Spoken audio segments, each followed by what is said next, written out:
He was just a quiet mechanic trying to get through the day. She was the mysterious woman in a Rolls Royce, with a secret that could rewrite his past. And the only reason their worlds collided was a burning school bus and two little girls he didn't even know. What happened next will challenge everything you believe about love, second chances, and the power of one selfless act. If you're drawn to stories that heal, inspire, and gently restore your faith in humanity, you're in the right place. Take a moment to subscribe to the channel, because every week we bring you real, unforgettable stories that might just change the way you see the world. Now, let me tell you the story of struggling single dad saves twin girls from bus fire. Their moms rolls. Royce arrives. Marry me. The snow was falling sideways, the kind of storm that made even the plows slow down. Sawyer Grant's pickup truck rattled over the frost-heaved road as he finished his midnight delivery route. It was the same road he'd taken every night for years. Quiet, forgettable, lined with skeletal trees and unlit mailboxes. He liked it that way. Predictable. No surprises.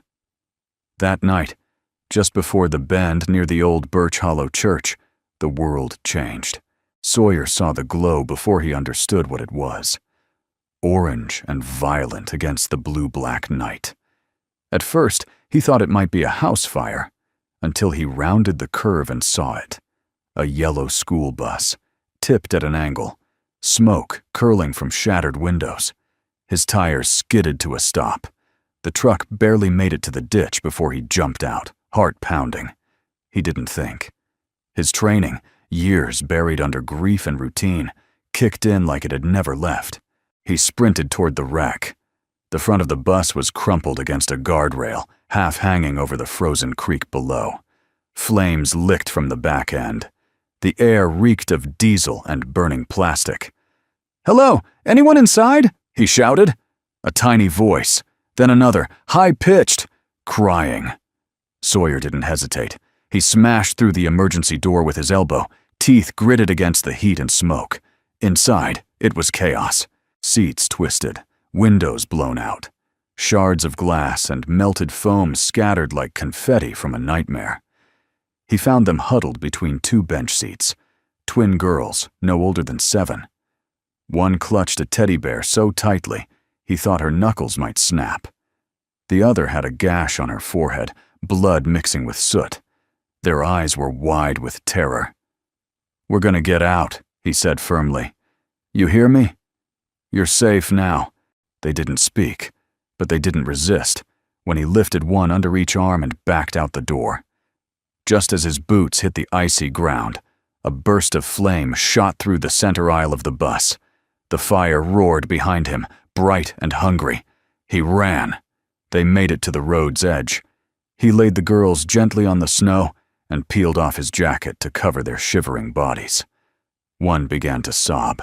The other whispered, "Is my sister okay?"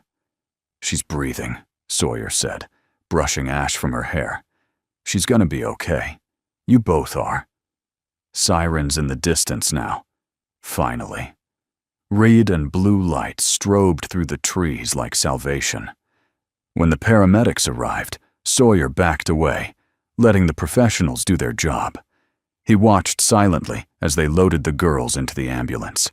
His hands were blistered, his forearm cut from where glass had torn through his sleeve, but he felt no pain. Not yet. "Sir, are you the driver?"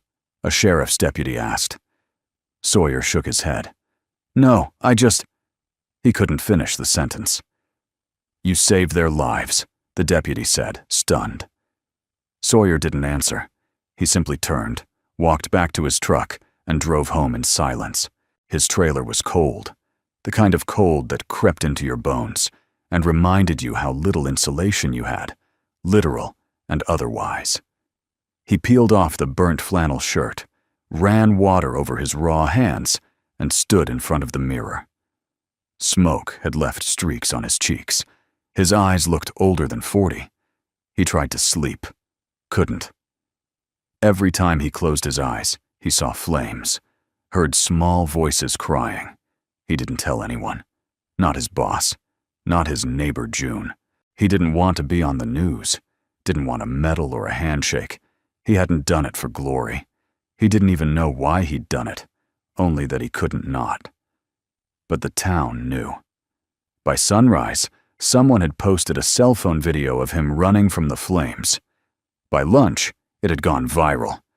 The headline read, "Unknown Hero Rescues Twin Girls from Burning Bus." Still, Sawyer said nothing. He ignored the knocks on his door, let the phone ring. He fed his dog, fixed a broken pipe under the sink, and did what he'd done for years. Kept moving forward, until the next morning. It was quiet, as always, when he stepped out to shovel the front steps. That's when he saw it. A car. No, not just a car. A Rolls-Royce, silver, sleek and wildly out of place in front of his sagging porch. It idled in the snow, exhaust swirling like breath. The back door opened slowly. A woman stepped out. She wore a navy wool coat, her gloves leather, her hair pinned in a clean, graceful twist. Her eyes were tired, but burning with something he couldn't name. "Mr. Grant?" she asked. He nodded. "I believe you saved my daughters." Sawyer's mouth opened slightly, but no sound came. She stepped closer. Her voice softened. "They told me you had kind eyes," she said. They were right. Sawyer looked at her then. Really looked. And though it had been years, he knew her name before she said it. Delaney, the widow, his brother's wife. For a long moment, neither of them moved. Snow drifted gently between them, softening the lines of the morning, but doing nothing to thaw the tension in the air. The world had gone silent, as if even the wind was holding its breath. Sawyer blinked, the weight of recognition crashing through him like a wave breaking on stone. "Delaney," he said at last, his voice rough from smoke, sleep, and something deeper. Something buried in the attic of memory. She gave a slow nod. "It's been a long time. 10 years. Maybe more. Long enough for old wounds to scab over, but not long enough for them to disappear." He cleared his throat, feeling the sharp sting of the cold air against his raw skin. "What are you doing here?" Delaney looked down at the snow for a beat before raising her eyes again. They were the same soft gray he remembered, but heavier now, like they'd been carrying too many storms. "I came to thank you," she said simply, "and to look you in the eye. You don't owe me anything." "I disagree." Her voice wasn't sharp. It was careful, deliberate, as if she were trying not to spill something fragile between them. She stepped forward, her heels crunching into the snow, and reached into her coat pocket. From it, she pulled a folded newspaper, already creased and worn at the edges. He didn't have to read it.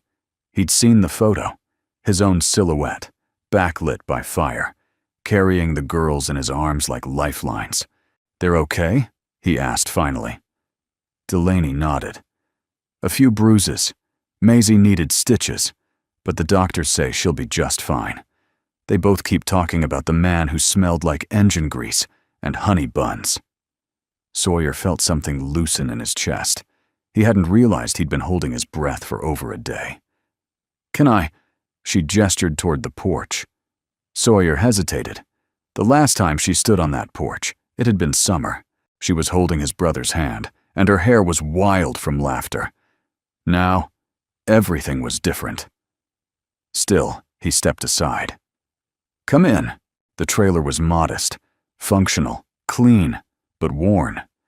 The scent of old wood and coffee hung in the air. A patched-up couch, a bookshelf with second-hand novels, a heater humming against the cold. Sawyer poured 2 mugs of coffee, slid one across the table. Delaney sat carefully, hands folded around the warm ceramic. She looked around, not judging, just observing. "It's quiet here." "That's the point," he said. Silence stretched again between them, not uncomfortable, but thick with the kind of questions neither of them wanted to ask first. Finally, Delaney spoke. "I didn't know you were still here." "Didn't plan to stay," he said. "But after Asher, I didn't really know where else to go." Her fingers stiffened slightly on the mug. At the mention of her late husband, Sawyer's brother, the room felt colder, smaller. Delaney took a breath. "I suppose I should say something about him." "You don't have to." "I want to." She met his gaze directly now. "Sawyer, I didn't believe you. Back then, when you tried to tell me what was happening in the unit, what Asher was doing, I thought you were jealous, or bitter. I thought you were trying to break us apart." Sawyer didn't flinch, but something shifted in his eyes. Pain that had long since stopped bleeding, but never fully healed. "You were grieving. He was your husband. He was your brother." Sawyer looked away. Delaney continued, voice lower now. "But I've had time, years of it, to see things for what they were. He was brave, but he was broken. And what he did, what you tried to stop, cost more than I ever admitted. To me, to others, and to you." Sawyer didn't say anything. He stared at the snow outside the window, watching it gather on the windshield of her luxury car. "When I saw your face in that video," she said, "it was like someone punched the air out of me. You, of all people, you saved them. You didn't even hesitate." "They're kids," he said, voice low. "Doesn't matter whose they are." "It matters to me." Her voice trembled slightly now. She reached into her coat again and took out a photograph, creased and soft at the corners.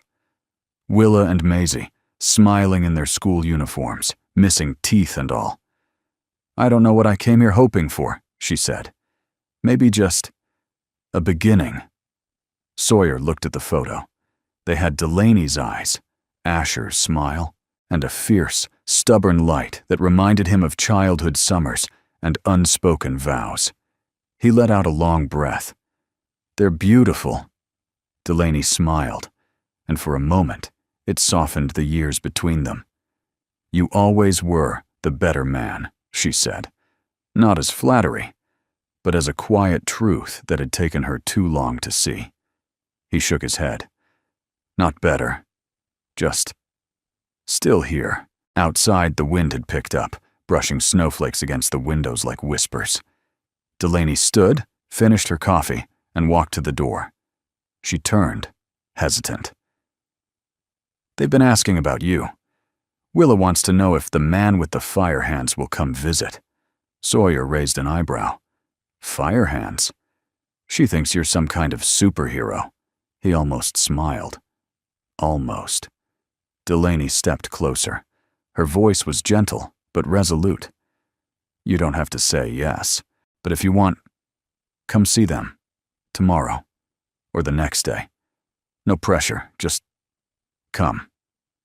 He didn't answer right away, but as she turned to leave, he said softly, "I'll think about it."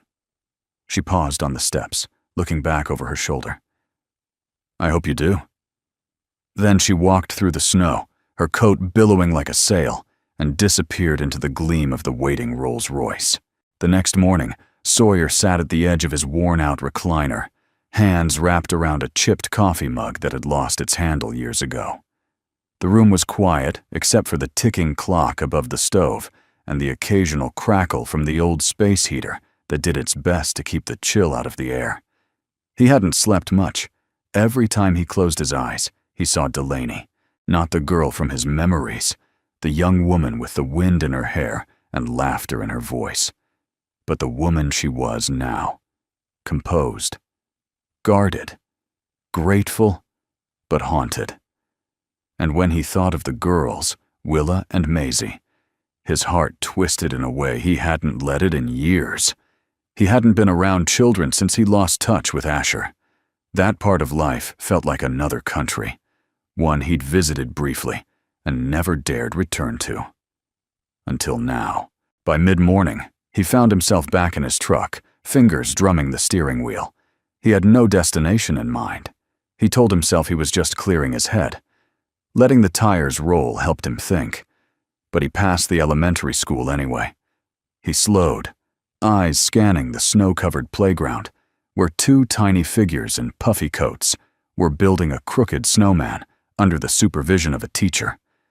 He didn't know if it was them, couldn't be sure from the distance, but the sight brought a warmth and an ache that left him momentarily breathless.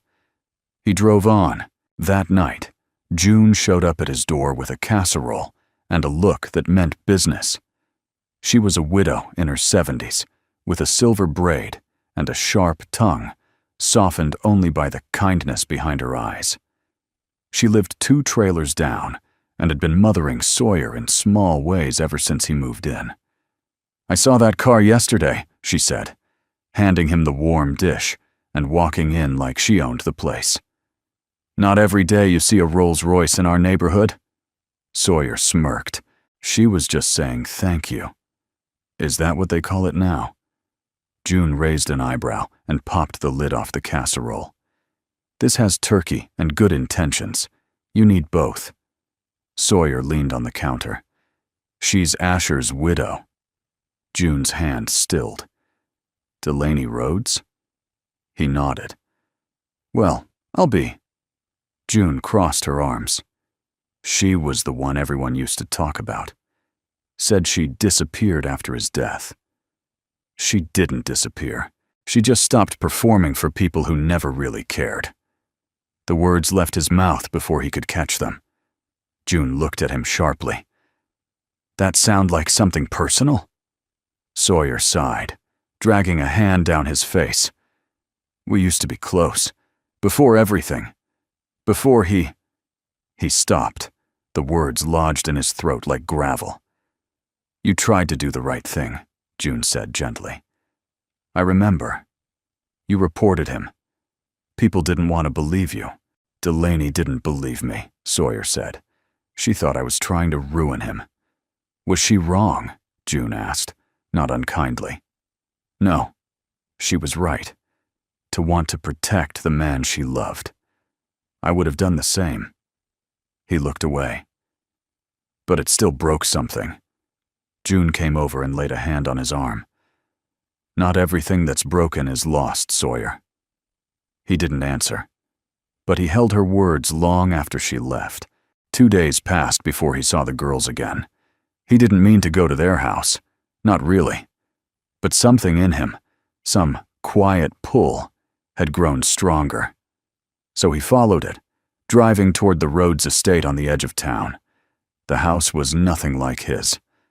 Grand, white-columned, wrapped in wide porches and crowned with intricate window trim. But it wasn't cold or sterile. There were bikes on the lawn, chalk drawings on the driveway. Someone had hung a string of snowflake lights along the eaves. He stood at the gate for a long moment, unsure. Then the door opened. Willa burst out first, coat flapping, arms waving. "He's here!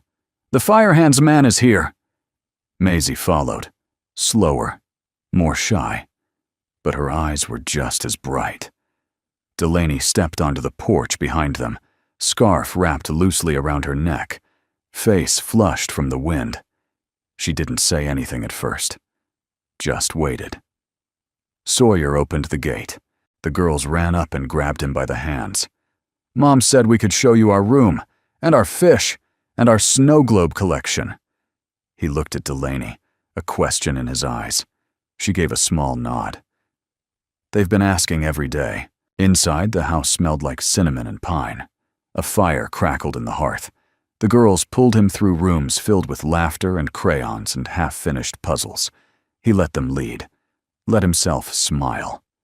Later, while the girls watched cartoons curled up on the rug, Delaney poured them both tea and joined him at the kitchen table. "I wasn't sure you'd come," she said quietly. "Neither was I," Sawyer replied. She looked down at her cup. "They talk about you like you're a hero." "I'm not." "They think you are." She paused. "So do I." Sawyer exhaled, the tension in his shoulders easing slightly. "I didn't do it to prove anything." "I know. That's what makes it mean more." They sat in silence for a while. Outside, the snow began to fall again, soft and slow. Sawyer watched the flakes drift past the window. Finally, Delaney broke the quiet. "I need to ask you something." He turned to her. "Do you still hate him?" she asked. It wasn't an accusation. It was a plea, a fear, a hope. Sawyer thought for a long moment. "No," he said at last, "but I don't forgive him either. Not yet." She nodded, eyes glassy but steady. "Me neither." And in that shared confession, something between them began to thaw. The next time he came, he brought peanut butter cookies. It was an awkward gesture, one Sawyer second-guessed 5 times on the way over, but June had insisted. No man with calloused hands and a jar of peanut butter ever went wrong with children, she'd said, placing the warm Tupperware container in his arms like it was sacred scripture. Delaney opened the door this time with a softness in her eyes he hadn't seen before. "You brought backup," she smiled, glancing at the cookies. Sawyer shrugged, shifting on his feet. "Figured I owed you something for the tea. The girls will think it's Christmas morning." They weren't wrong. Willa squealed when she saw the container, clutching it like treasure. Maisie clapped her hands and dragged him to the living room before he could take off his coat. He spent the next hour building a snow fort out of couch cushions, refereeing a heated debate about whether unicorns liked hot cocoa, and pretending he couldn't find them during hide-and-seek, though their giggles gave them away every time. Sawyer couldn't remember the last time he'd laughed. Not just a polite chuckle, but a full-bodied, head-thrown-back kind of laugh that caught him by surprise and left him a little breathless. It felt strange, unfamiliar, wonderful. When the girls finally collapsed in a heap on the floor, exhausted and sugar-high, Delaney brought out 2 cups of hot cider and led him out to the back porch. The sun was setting, brushing the sky with streaks of pale gold and rose. They sat on a weathered wooden swing, her shoulder barely touching his, the air between them quiet and steady. "You're good with them," she said, voice low. He sipped the cider. "I don't know about that." "They trust you. They don't know me." Delaney turned slightly. "They don't need to know your whole story to feel safe. Kids aren't complicated like we are. They just know when someone sees them." Sawyer stared ahead. "They're lucky. To have you." Delaney gave a short, dry laugh. "I don't always feel like enough. Not since everything." She didn't say Asher's name. She didn't have to.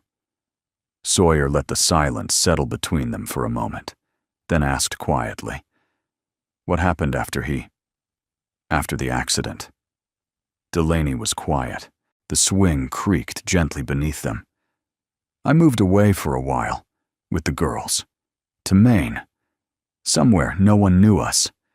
Somewhere no one whispered about headlines or obituaries or dishonor." Sawyer didn't interrupt. "I spent years waiting for the grief to settle into something manageable," she continued. "But it didn't. It changed shape. It showed up in new places, birthdays, school plays, silent nights when one of the girls asked me if heaven had bunk beds." He smiled at that, a small, heartbroken smile. "I kept thinking," Delaney whispered, "if I could just work harder, be better, do more. Maybe I could outrun the shame, the truth. What Asher did. What I let myself believe." Sawyer's jaw tightened. "You weren't the only one who didn't believe me," he said. "I know," she replied, voice barely audible. "That's the part I regret most." They sat quietly, watching as the last of the sun slipped behind the trees. Somewhere in the house, a clock chimed 7. "I'm not proud of who I was back then," Delaney said, "but I've spent every day since trying to become someone my daughters can be proud of. Someone who listens more than she defends." He turned to her, eyes searching hers. "You've become that," he said. The swing stilled. She looked at him, her expression open, vulnerable. "You've changed too," she said softly. "I stopped trying to be understood," he said. "Easier to just disappear. But you didn't. You came back. And when it mattered, you ran into fire." Sawyer looked away, jaw working. It wasn't bravery. It was instinct. Delaney hesitated, then reached over and gently touched his hand. Instinct doesn't run toward fire, unless there's something worth saving. The porch light clicked on automatically, casting a soft glow over them. She didn't move her hand, and he didn't pull away. She said, almost in a whisper, "Do you ever wonder if maybe some things happen so we get a second chance to do better?" Sawyer didn't answer at first. Then, "I used to believe life was one long punishment, that good men were forgotten and bad ones got medals. And now?" He looked at her, eyes soft but steady. "Now I'm not sure what I believe, but for the first time in a long while, I'm willing to ask." Delaney smiled, slow and warm, a smile that didn't reach just her lips, but her whole face. "That's a start," she said. He nodded, feeling something shift deep inside his chest, like a frozen river beginning to thaw. When he finally stood to leave, the girls hugged him fiercely. Willa pressed a picture into his hand, a crayon drawing of him holding her and Maisie, all three surrounded by flames and hearts and glitter stars. "You're in our family now," she declared. Maisie nodded solemnly. "Even if you don't live here." Sawyer looked at Delaney, who stood in the doorway, arms folded and eyes shining. "I'll see you soon?" she asked. He gave a half smile. "Yeah, you will." And as he walked back to his truck, the drawing still clutched in his hand, he felt something he hadn't felt in years. Hope. The letter had yellowed with time, folded 3 times, then once more for reasons even Sawyer couldn't remember. The edges were frayed, and there was a faint ring of motor oil near the corner.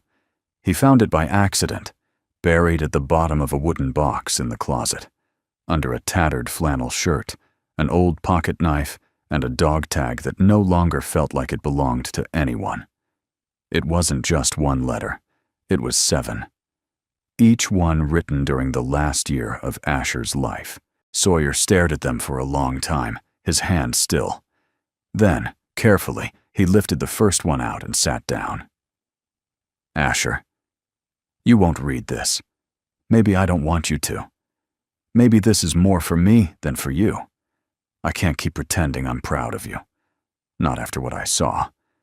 You crossed a line and you think rank protects you. But it doesn't. Not from the truth. Not from me." The words blurred. He remembered writing that one late at night in a cheap motel off base, shaking with rage and heartbreak. He hadn't mailed it. Never mailed any of them. What was the point? But now, holding them, he realized they weren't just accusations. They were grief, frozen on paper. Words from a brother trying to say what couldn't be said aloud. Words from a man who needed someone to believe him. Someone like Delaney. She arrived later that afternoon. Not in the Rolls this time. She came in a small gray SUV, hair pulled back in a ponytail, her coat dusted with snow. No makeup. No guards up. She looked tired in a way that made her seem more real than ever before. "I was running errands," she said with a small shrug. "Thought I'd stop by. I brought soup." Sawyer opened the door without a word and let her in. They sat across from each other at the kitchen table, steam rising from the container between them. Neither spoke for a while. The quiet wasn't uncomfortable, just full. He slid the stack of letters across the table. Delaney blinked. "What's this?" "I wrote them," he said. "To Asher, after everything went bad, when no one would listen. When you wouldn't." Her face paled slightly, but she reached for the top one without hesitation. "May I?" He nodded. She unfolded it slowly, like something sacred. As she read, her lips pressed into a thin line. Her eyes grew glassy. She read the first, then the second. Her hand shook slightly on the third. When she reached the fourth, she stopped, lowering the page. You tried. I did. I should have listened. You couldn't. She looked up. I wanted to believe he was good, that we were good. I know. Delaney exhaled a long, shuddering breath. He wasn't all bad, you know. There were days he was kind. He made the girls laugh until they hiccuped. He made me feel like I was invincible. Sawyer didn't interrupt. He waited. But there was another side, she said, voice barely above a whisper. The one I only saw at night. The coldness, the silence, the secrets. She stared down at the pages again. I think part of me always knew, but I didn't want to lose the dream. Sawyer nodded. Dreams are hard to bury. They sat in silence for several long minutes, the kind where things settle without needing to be said. Then Delaney gathered the letters gently and said, May I keep these, just for now? They're yours. She looked at him, something vulnerable breaking through. Why now? Why show me? Because you're not running anymore, Sawyer said. And neither am I.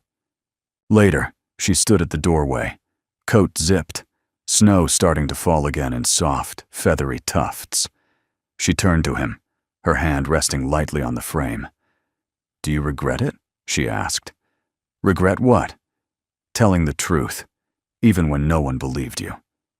He was quiet for a moment. No, not anymore.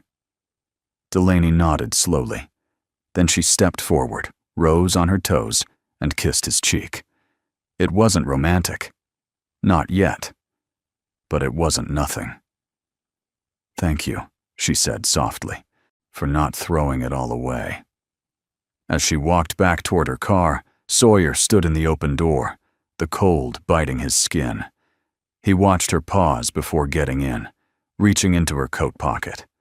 She took out something small, one of the letters, and tucked it over her heart. He closed the door gently behind him, his hand lingering on the knob. That night, he couldn't sleep. The wind rattled the gutters, and the heater groaned in protest. He sat on the couch in the dark, the drawing from Willa still pinned on the fridge, the silence of the trailer unusually warm. At 1:17 a.m., he got up. He pulled out a fresh piece of paper, sat at the table, and began to write. Delaney, I never thought I'd have the chance to say this, but if I don't put it down now, I'll lose the nerve. He didn't finish it that night, but the act of starting was enough. The town of Millstone hadn't made the front page of anything in years. Nestled between tired hills and faded billboards, it was the kind of place that ran on Friday night football, church potlucks, and a loyalty to the way things used to be. But this week, something had shifted. At the diner, folks whispered over pancakes. At the gas station, someone pinned a photo to the corkboard. Sawyer, silhouetted against the burning school bus, carrying two small girls in his arms. The caption below it, written in pen. Not all heroes wear uniforms anymore. It was June who told him about the town meeting. They're planning something, she said, placing a pot of chili on his counter, like it was payment for truth. A ceremony. You're the guest of honor. I didn't ask for that. No one said you did. I don't want the attention. June raised an eyebrow. This isn't about what you want. It's about what people need. They need to see something good again, and you gave them that. Sawyer sighed. They barely knew I was still living here. They do now. The community center hadn't been this full since the Halloween pie bake-off in 2009. Sawyer stood just outside the back entrance, tugging at the collar of his too stiff shirt. He hadn't worn it since his father's funeral, and it still carried the faint scent of cedar and dust. Delaney arrived just before it began, flanked by Willa and Maisie in matching navy dresses and snowflake-patterned tights. She wore a deep green coat, her hair swept up in a way that made her look both regal and utterly real. "You came," she said gently. "I almost didn't." Delaney smiled. "But you did. That's who you are." Sawyer looked at the girls, who grinned up at him like he was the main character in their favorite story. "They made drawings for you," Delaney added.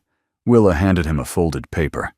It showed him standing in front of a house with a banner that read, "Thank you, Sawyer. Love, everyone in the universe." He chuckled. "That's a lot of people." Maisie nodded seriously. "We added extra stars in case there's more." Inside, the chairs were filled. People stood in the back, pressed along the walls. The mayor cleared his throat into the microphone, then launched into a speech Sawyer barely heard. Words like bravery, courage, and selfless service echoed in the room. Then came the moment he'd been dreading. The mayor waved him up to the stage. Sawyer hesitated. Delaney reached out and gently touched his arm. "Just breathe," she said. "Be exactly who you are. That's enough." He stepped up to the podium, blinking under the lights. "I'm not really good at speeches," he began. "Never have been. So I'll keep it simple." He glanced around the room, faces he knew, and many he didn't. "I didn't run into that fire because I wanted to be noticed. Or thanked. I did it because I heard children crying. That's it. That's the story." A few murmurs in the crowd. A sniffle from somewhere in the front row. "I've made a lot of mistakes in my life. I've lost people. I've been angry. I've felt invisible. But in that moment, none of that mattered. All that mattered was 2 little girls who deserved to live." He paused. "And maybe what I've learned, what we've all learned, is that sometimes you don't need a perfect past to do something good. You just need to show up, even when it's hard. Especially then." There was silence. Then, slowly, a rising wave of applause. Soft at first, then louder, then standing. The kind of applause that doesn't cheer noise, but honors something deeper. Something sacred. Sawyer stepped back, cheeks burning. Delaney met him at the steps. Her eyes shimmered. She whispered, "You gave them back their hope. And me too." After the ceremony, people lined up to shake his hand. Some he barely remembered. Others he thought had forgotten him. But one by one, they came. A firefighter who had once ignored his call for help when he reported Asher's misconduct. A former classmate who once said he'd never amount to anything. A teacher who once told him, "Some kids are better off invisible." All of them stood in front of him now, remorse and respect mingling in their expressions. He didn't hold grudges. He shook every hand. Outside, snow fell again, slow and quiet, like a benediction. Sawyer helped Delaney buckle the girls into the back seat. Willa insisted on one last hug, her arms around his waist, her face pressed into his jacket. "I'm gonna draw you in a superhero cape next time," she said. Sawyer smiled. "Only if it's plaid." Maisie leaned over. "Do you want to come to our Christmas play? I'm the moon." He looked at Delaney. She said, "We'd love to have you." He nodded. "I'll be there." As they pulled away, Sawyer stood under the street lamp, the light soft on his shoulders, the applause still echoing faintly in his ears. He didn't need a stage or a spotlight. But tonight, for the first time in a long time, he felt something he hadn't dared name. Belonging. The first fireflies of the season appeared on the evening of Willa and Maisie's backyard. Thank you picnic, dancing like flecks of starlight over the trimmed lawn and around the old oak tree. Sawyer watched them from the deck, a mason jar in his hand and a cautious ease settling in his chest. It had been Delaney's idea. "It's not a party," she'd said, "just a way for the girls to say thank you." Again. But the string lights overhead, the checkered blanket spread with sandwiches and pie, and the handwritten welcome sign, complete with glitter glue and very aggressive exclamation points, said otherwise. The girls were busy chasing lightning bugs with neighborhood kids. Their laughter floated in the warm dusk air like a song that didn't need words. Delaney joined him on the steps, her dress a soft, deep blue, her bare feet dusted with grass. She handed him a slice of peach pie, still warm. "They made it," she said with a proud little shrug. Sawyer took a bite and nodded. "It's enthusiastic." Delaney laughed, really laughed, and for a moment, her face lit up with something more than politeness or composure. Joy. Simple, unfiltered joy. "They love you, you know," she said quietly. He looked down at the half-eaten pie. "They love the man who pulled them from fire." "No," she said. "They love the man who showed up after, who stayed." Sawyer was quiet. "Kids sense things," Delaney went on. "They know when someone's only half there, or when someone's pretending. But with you, it's different." He took a breath. "I didn't think I'd ever be part of something again." "You are." She said it like a fact, like gravity, like grace.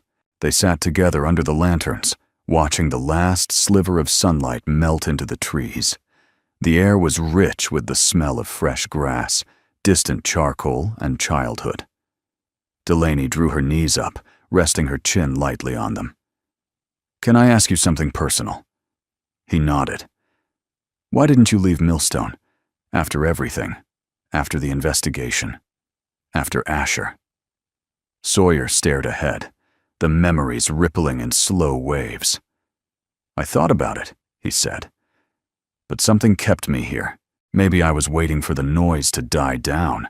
Maybe I wanted to punish myself." "Punish yourself for what?" "For being right. And for what it cost." Delaney turned to him, brow furrowed. "You lost your brother. Your name. Your place in this town. And now you think that was your fault?" "I broke something, Delaney. Something no one else wanted broken. People don't like it when you show them cracks. They've spent years pretending aren't there." She looked away, quiet. "But if I left," he continued, "it felt like I'd be giving up the last thread of what was true. And maybe I stayed because part of me hoped someone would finally see me for more than just the man who brought the whole house down." Delaney reached over and placed her hand gently on his. "I see you," she whispered. Sawyer's throat tightened. He couldn't speak. A firefly landed on her shoulder. She turned to look at it, motionless. "You know," she said, her voice almost dreamy, "Maisie asked me yesterday if people can glow on the inside, the way fireflies do." Sawyer smiled. "What did you say?" "I told her yes, but only the ones who forgive." He looked at her. "You've forgiven me?" Delaney met his eyes. "I'm trying, not because you need it, but because I do." He nodded slowly. "Same here." And then, in the soft hush of twilight, their fingers found each other, tentative, but sure. Not a declaration, not yet, but a beginning. Later, the girls came running back with wide eyes and muddy shoes. "Can we light the lanterns?" Willa asked breathlessly. Delaney looked at Sawyer. "It's your call." He hesitated, then smiled. "Let's do it." They gathered in the yard, Sawyer holding the base of the small paper lantern as Maisie lit the match with a ceremonial seriousness that made Delaney laugh. One by one, the lanterns lifted into the sky, flickering like tiny suns against the velvet night. The children squealed, the adults clapped, but Sawyer just watched them rise, each one a quiet prayer, each one a piece of the past set gently free. Beside him, Delaney whispered, "I think they believe your magic now." He smiled. "Just don't tell them I can't fix a leaky sink without swearing." She laughed again, leaning lightly against him. "I won't," she said. Not yet. As the lanterns disappeared into the stars, Sawyer looked around. This wasn't the life he'd imagined. It wasn't the one he thought he deserved. It was better, because it was real, earned, shared, forgiven. It had been nearly a month since the fire, and yet Sawyer felt as though his world had been quietly rewired, each day stitched with new threads of meaning, each small moment now weighted with something heavier, better, more alive. He still drove his route, still lived in the same trailer, still drank coffee from the chipped mug. But now there were 2 drawings on his fridge instead of 1. A snow globe on his kitchen shelf, Maisie's gift, and Delaney's laughter in his ears more often than the static of the radio. Which is why, when she asked him to come with her to Sunday dinner at her mother's house, he froze. "She asked to meet you," Delaney said, smoothing out the edge of her cardigan, her voice quiet. "Careful." "Why?" he asked reflexively. "Because she's curious," she said. Then, after a pause, "And because she never thought she'd see me smile again." Sawyer had faced fire, faced judgment, faced his own brother. But the idea of sitting across from Delaney's mother, who once saw him as the man who drove her daughter into grief, made his hands sweat. Still, he said yes. Not because he wasn't afraid, but because he was ready to stop letting fear decide for him. The Rhodes estate was grand, in the way old Southern homes were. Wide porches, tall shutters, trees older than the streetlights. It bore no signs of Delaney's softer, simpler tastes. This was her mother's kingdom. Stately, pristine, restrained. He wore his cleanest flannel, the one June had ironed for him without asking. His boots were polished, his beard trimmed. When Delaney opened the front door, she smiled in quiet approval and slid her hand into his without a word. Inside, the air smelled of rosemary chicken and furniture wax. A golden retriever padded softly through the hall. Framed paintings lined the walls. Portraits, landscapes, memories sealed in oil and gold. "Mom's in the conservatory," Delaney said, leading him through the house. Sawyer had never actually been in a conservatory. He half expected violins and marble statues. What he found instead was a sunlit room of ivy and orchids, floor-to-ceiling windows, and a woman sitting in a cane-backed chair sipping tea. She looked up as they entered. Elegant, composed, her silver hair pulled into a bun so smooth it seemed carved from porcelain. "Mother," Delaney said gently, "this is Sawyer Grant." Sawyer stepped forward, spine straight, heart somewhere near his throat. "Ma'am." Margaret Rhodes rose, extending a hand. Her grip was firm but warm. "Mr. Grant," she said. "So you're the man I've been hearing about." "I suppose I am." She studied him a moment, then gestured to the seat opposite her. "Please, sit." Delaney slipped away to check on the girls, leaving him in the conservatory with the woman whose approval, he realized, mattered more than he was comfortable admitting. Margaret poured him tea without asking. Chamomile. No sugar. "I must confess," she said, "when Delaney first told me about you, I was skeptical, not because of what happened, but because of how it all ended. My daughter was shattered, Mr. Grant, not just by her husband's death, but by everything that led to it." Sawyer nodded. "I know." "She believed in your brother," Margaret continued. "And when the truth came out, it wasn't just him she lost, it was the world she thought she understood. I never wanted to hurt her. But you did," she said, not cruelly, just honestly. "Still, she forgave you, and I trust her judgment, which is why I invited you here." Sawyer set down his cup. "To test me?" Margaret's lips curled slightly. "To see you. For myself. People in this town have been saying a lot lately, but I've never trusted gossip. I trust my eyes, my instinct, and my daughter." She leaned back. "Tell me something, Mr. Grant. What do you want from her?" Sawyer met her gaze. Nothing. She raised an eyebrow.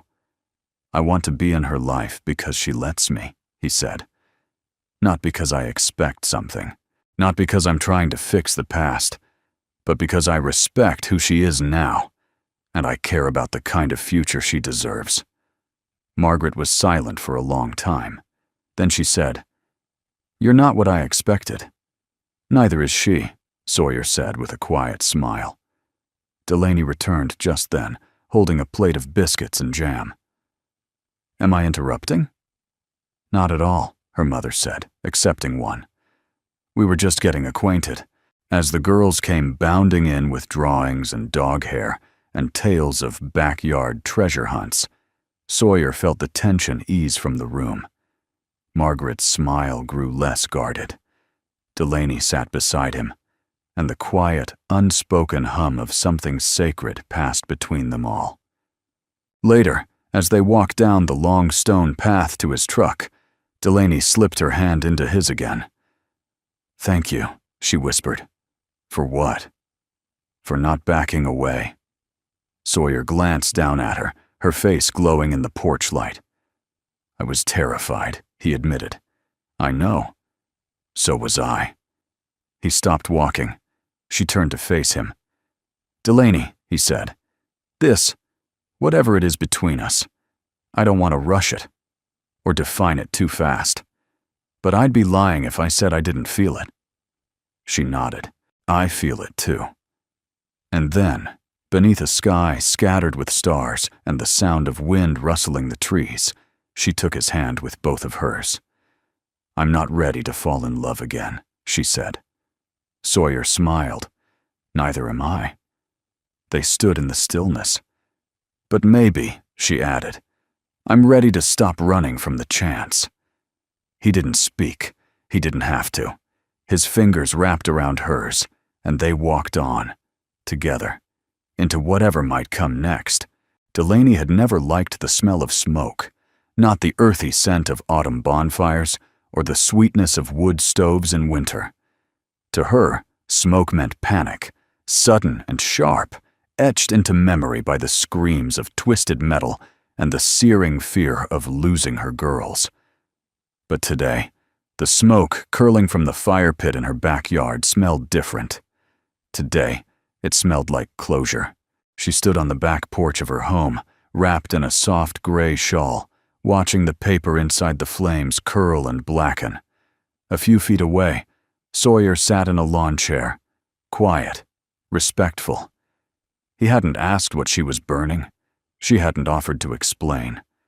But now she was ready. It was a letter, she said softly. From my mother. Sawyer glanced at her, waiting. She wrote it 2 years after Asher died. It was polite, loving even. But every sentence was soaked in implication. Delaney folded her arms tighter around herself. She wanted me to consider remarrying. Not for love, but for stability. For the girls. For reputation. She exhaled, long and steady. She said grief had a shelf life. Sawyer's brow furrowed. She said that? She didn't use those exact words, but I could read between the lines. She thought that if I stayed alone too long, people would start asking questions. About Asher, about me, and worse, about the truth. He was quiet for a moment. What did you do with it? I tucked it away, in a drawer I never opened. I told myself it didn't affect me. She turned to him, her eyes clear. But it did. It made me feel like love was something that could be scheduled, measured, reassigned. Sawyer looked down at the fire, the final edges of the letter turning to ash. And now? Delaney let out a small, almost surprised laugh. Now I'm tired of living by timelines other people invented. I don't want to be someone's second chance, or their solution. I want to choose. And you're choosing to burn the letter? No, she said, stepping closer to the fire pit. I'm choosing not to let it own me anymore.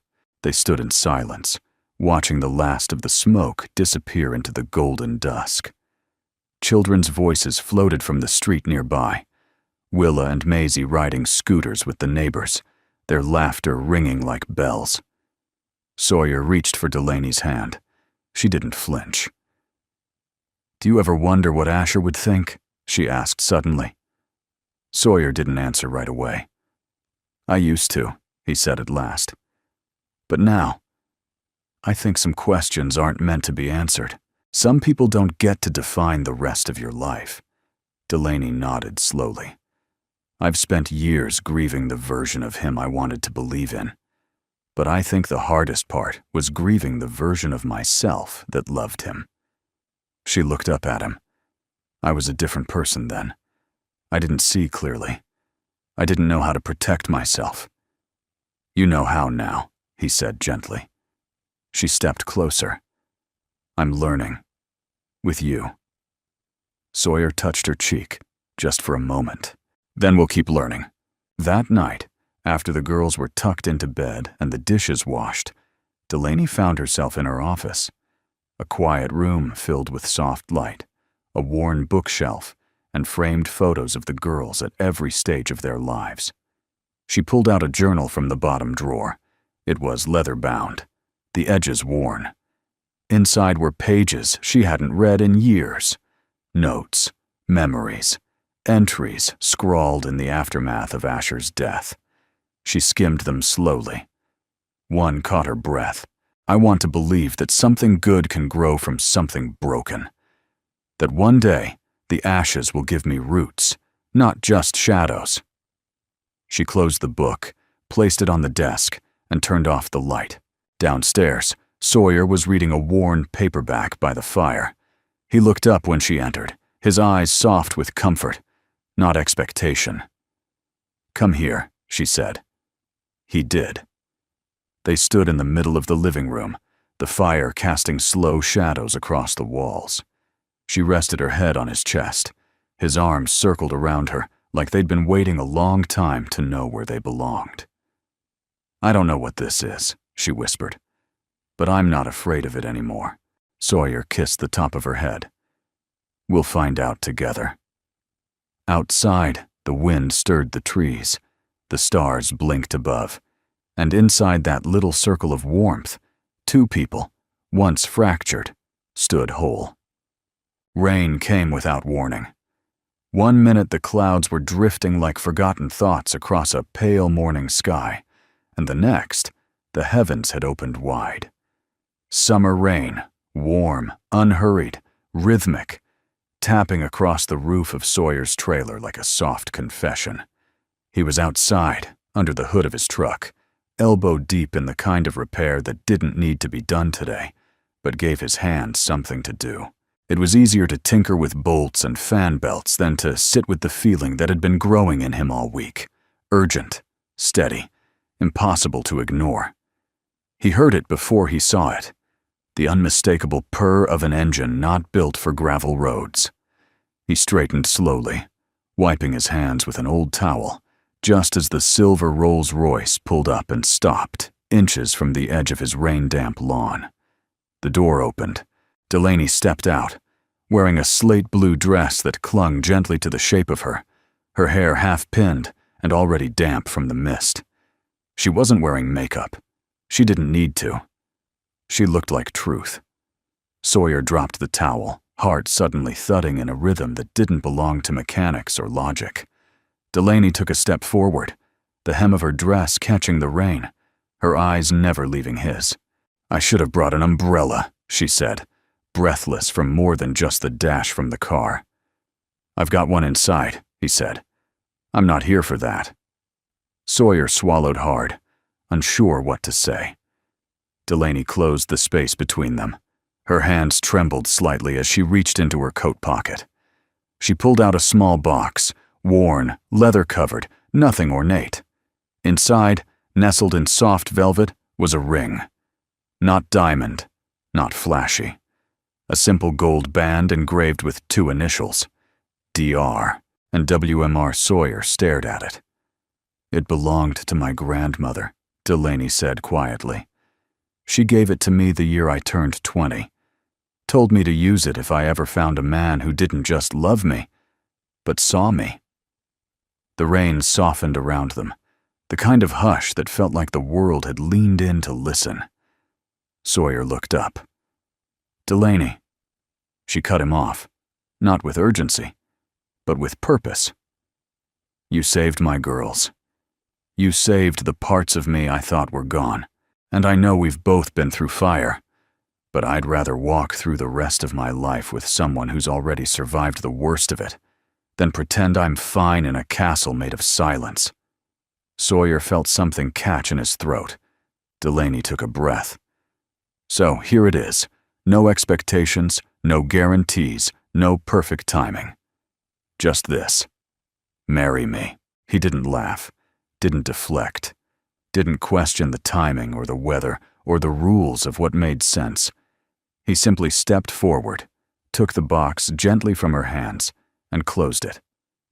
"Not like this," he said. Her smile faltered for just a moment, until he reached for her hand. "Not in the rain," he added. "Not with grease on my shirt and engine oil on my neck." She blinked. "Then when?" He leaned in, pressed a kiss to her forehead, and said, "Tonight." They didn't tell many people. Just June, who wept quietly while pinning a flower to Delaney's hair. Just the girls, who were given the very important jobs of carrying the lanterns and declaring themselves junior flower officers. And just the pastor who had once officiated funerals for 2 of Sawyer's war buddies, and now, somehow, was about to bind something new. They were married in the back garden, beneath a linen-draped arch Sawyer built that afternoon, his hammer echoing off the trees as if nailing the past into peace. Delaney wore the same blue dress. Sawyer wore the cleanest shirt he owned. The rain had passed, and in its place came a golden, glowing dusk that seemed to bless everything it touched. The vows were short.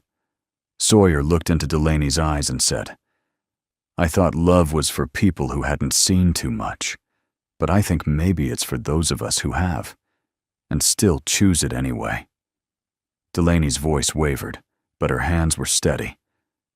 "You didn't arrive on a white horse. You walked through fire, and that's the only kind of love I trust." Willa and Maisie cheered before the pastor could finish.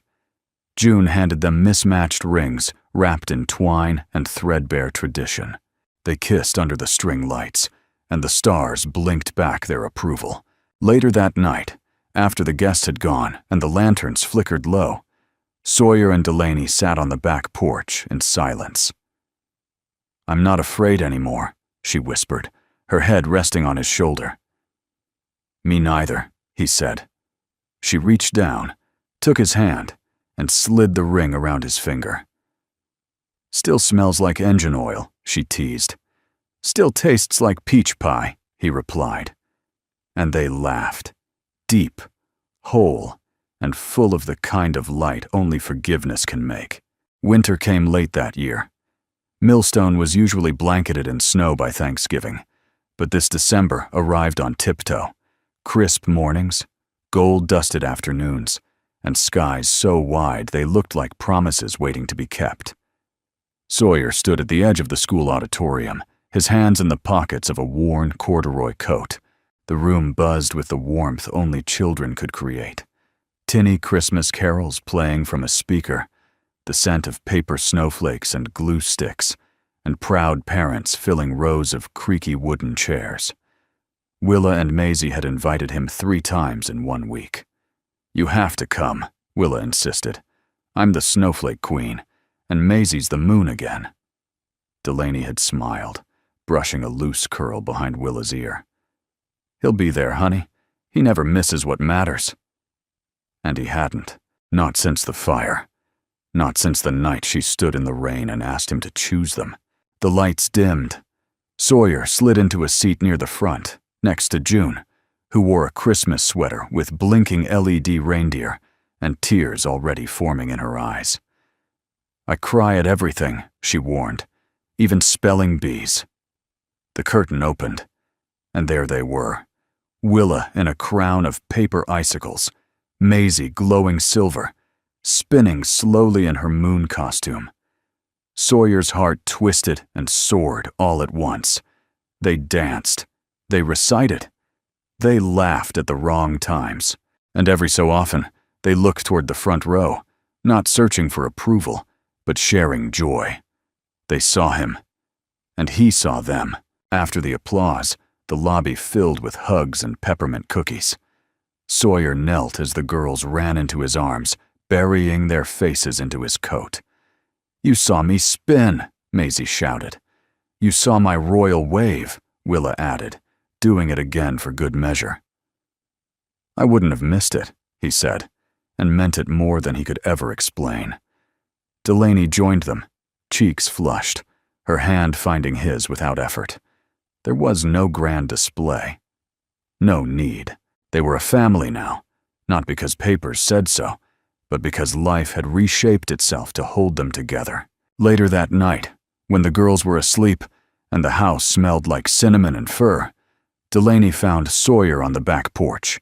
He stood in the cold without a coat, staring up at the sky as snow began to fall. Slow, thoughtful, soft like ash turned to grace. She slipped her arms around his waist, resting her chin on his shoulder. "Thinking?" she asked. "Always." "What about?" He took a long breath. "About how this started," he said. "A fire. A bus. Screaming. Smoke. And then..." He looked at her. "You." Delaney smiled. "I didn't plan on any of it." "Neither did I." She stepped in front of him, brushing a snowflake from his brow. "You know," she said, "I think we were both waiting for permission to live again." He touched her cheek. "Then let this be it." From his coat pocket, Sawyer pulled out a small folded note. The kind you write but never send. It had creases, smudges, and a single sentence scrawled across the middle. "You saved me, too." Delaney's eyes brimmed as she read it. Not with shock, but with the tenderness of someone who already knew and needed to see it anyway. She folded it back and held it to her chest. "You once said some things break," she whispered. "But maybe what we're building now comes from the pieces that survived." Snow fell harder now, frosting the railing, the pine boughs, the world. Sawyer stepped forward, took both her hands and said, "Then let's keep building. No blueprints, just us." Inside, the fireplace crackled. The girls stirred in their beds. The world went on. But something had changed. Not loudly, not suddenly, but deeply. In the quiet between heartbeats, between scars and second chances, something had been mended. Something had been made whole. A man who thought his life was over. A woman who thought love had betrayed her. Two little girls who believed in firemen and fairy tales, and somehow him. That Christmas, Sawyer gave Delaney a new journal. Leather-bound, blank. Inside the front cover he wrote, "For the life we never planned, but wouldn't trade for anything." And beside that, in a child's messy handwriting, Willa had added, "P.S. You're the best snowflake queen ever. Love, your daughter." In the end, there was no parade, no news crew, no statue in the park. Just the quiet miracle of a man who stayed, a woman who healed, and a vow made not in front of crowds, but in the softness of shared breath and blinking fireflies and a porch lit by memory. They never needed perfect. They just needed each other. And that made all the difference. We'd love to know. Where are you watching from? It's always a joy to hear from folks around the country and around the world who found comfort in these simple, heartfelt stories. And if this one touched your heart today, if it made you smile or remember someone you once loved, leave us a comment below. Your stories, your thoughts, your memories, they matter here. And if you haven't yet, we warmly invite you to subscribe to the channel. Each week, We share stories about kindness, redemption, and the quiet ways people change each other's lives, often when they least expect it. From all of us behind the scenes, thank you for watching and spending your time with us today. Until next time, take care of yourself and keep believing in the good.